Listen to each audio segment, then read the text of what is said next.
As a Latino in this country, kind of want to ask your opinion on white privilege because Sure. I think I saw something on Facebook. Someone shared like a video or a picture, and I kind of want to just get your views on it, if you could, please. Awesome. White privilege is racist. White privilege is a lie, and it is a myth. Could you elaborate? Happy to.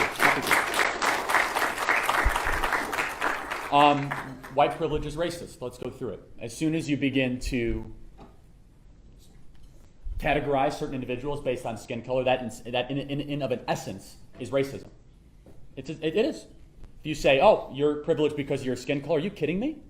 I mean, you don't know about my background or my upbringing. All of a sudden you're generalizing an entire group of people just based on their skin color. That is racism. The definition of racism is putting a specific definition onto a group of people based on their skin color, a prejudice just based on their skin color. That is racism, whether it's a good prejudice or a bad prejudice. That is racism. Is it a lie? Absolutely it's a lie. Now, have Caucasian Americans generally done better over the last, 100 years? Yeah, that's correct. But there's also other communities that have done much better. Asian Americans, for example. I never hear about Asian American privilege. Asian Americans are the wealthiest, most productive, least likely to commit crimes members of the American community. Where's their privilege? Is their privilege based in skin color? Absolutely not. There's privilege based in making good choices. When you make good choices, those choices are rewarded. Asian Americans entered mostly in the 1940s and 50s fleeing communism and Marxism. By doing so, they came into the American community widely discriminated against. In fact, if you ask your grandparents what they think of people from Asia, they won't say very nice things, especially your great-grandparents if they're still alive. They made very good choices. They did the three things you need to do to stay out of poverty in America, according to Ben Shapiro, which is you got to graduate high school, get a job, and get married before you have kids. And over the last 60, 70 years, they are by far the richest group that you can point to based on race in America, by far. So here's the perplexing thing, is that I said it's racist and it's a lie. What else did I say about it? I said something else. It's very divisive, extraordinarily divisive. Because if you're going to start to categorize people just based on their skin color, then they're nothing more than that racial group. They're not an individual. It's not saying that you could rise above your circumstance. It's not saying you can make good choices. It's not saying that, oh, you might have been born behind and you can get ahead. We want to talk about white privilege. Here's a good question. And anyone who here believes in it, please step up to the microphone. We can have a discussion. It's a little, I don't think it'll offend anyone, but it might bring someone back. Here's a really good question to ask. Are Jewish people privileged? Are Jewish people white? Anyone?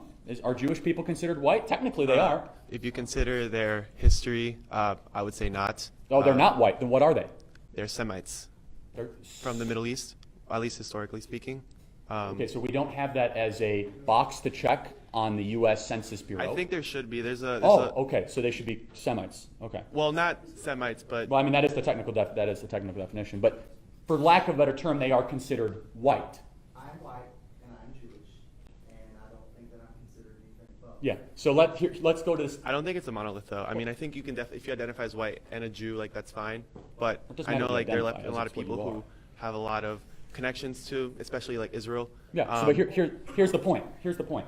The question is, if you categorize them as white, which you don't, most do, did they really have that good of a 20th century? Were they really privileged over the last 100 years? Really?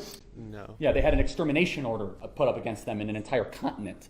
Here's the point, is that if we are going to try to segregate the American populace based on skin color, that is the very definition of everything that we have tried to fight against in this country. Everything.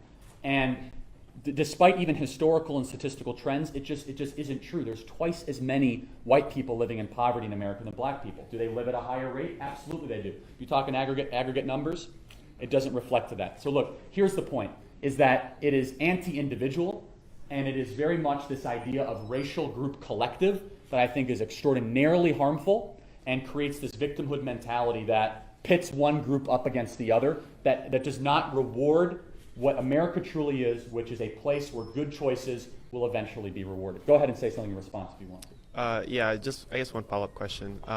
So you don't think that, specifically regarding the United States, like the crippling, like systematic oppression of like the 60s and before that, has like any kind of effect whatsoever on African American communities? Great question. Okay, I'm glad you asked that. Say it again. So say it again, because I want to. Do you think that the systematic oppressive laws of the 60s and prior to that have any kind of effect whatsoever on African American communities today? Sure they did, but didn't the internment camps against Asian Americans in the 40s have something against them? They rose above it, right? So here's the question. Is America more racist today than we were in the 1960s? It's a legitimate question. Can anyone possibly say we're more racist today? No. Then why are blacks worse off today than they were in the 1960s?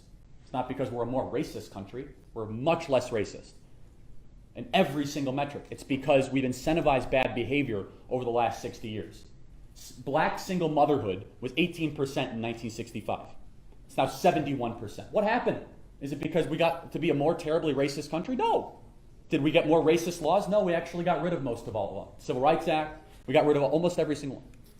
So what happened? It's because we incentivized really, really bad behavior.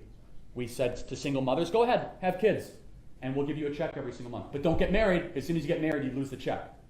We put African Americans in urban areas and housing projects that, again, incentivize bad behavior. And that was the advancement of the American welfare scheme. Also coupled with failing public schools, run mostly by teacher unions that were not properly incentivized to try to get the people out of poverty that were very much in. By every single metric, African Americans are worse off today than they were in the 1960s, with crime, prison rates, single motherhood, employment, wealth capita, everything. And there's only one possible explanation for that. It's not that America got more institutionally racist, not any of that stuff. It's that there was a set of policies put forth by one president and continually supported by an entire political party to keep a whole segment of the population poor and routinely voting Democrat. And that's Lyndon Baines Johnson and the American Democrat Party, which I think completely punished it. So if you want to talk about systemic oppression and racism, there's lots of other examples of ethnic groups that went through that too. If that's the card you want to play, it does not couple. Almost every single one except African Americans and Native Americans have not rose above it statistically. And the only thing they have in common is absolute total government interference and involvement in their life. Follow-up question? That's